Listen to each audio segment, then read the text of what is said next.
তাহলে তো আমরা ভোট দিয়ে আমরা জনগণ বানাই নাকি? আমরা ভালো মানুষকে বানাবো।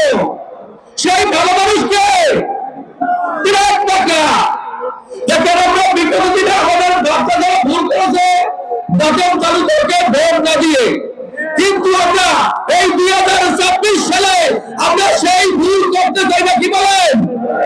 আমরা কি এই 26 সালে কি ভুল করবো না বিপিনুরকে বিরাট টাকায় ভোট দিব?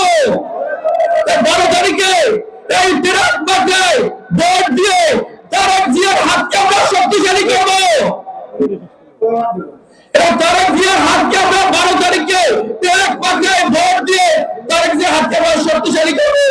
আর আমরা বস্তিবাসী আমরা যে ভালো মানুষ পেয়েছি, সেই ভালো মানুষ হলো বিপিনুরকে আমরা হাতছাড়া করতে চাই না। তাকে আমরা 12 তারিখে ভোট দিয়ে আমরা সংসদে বাড়াবো। সংসদে বাড়াই আমরা ইনশাআল্লাহ একটা মন্ত্রিত্ব পাবো। কি বলেন আপনারা? আমরা এক টাকা ভোট দিব না, অন্য কোনো জায়গায় ভোট দিব। আমরা টিরাক্স অন্য কিছু বুঝি না, অজিত সাদিক বুঝি না, অজিত সাদিক বুঝি না। আসসালামু আলাইকুম।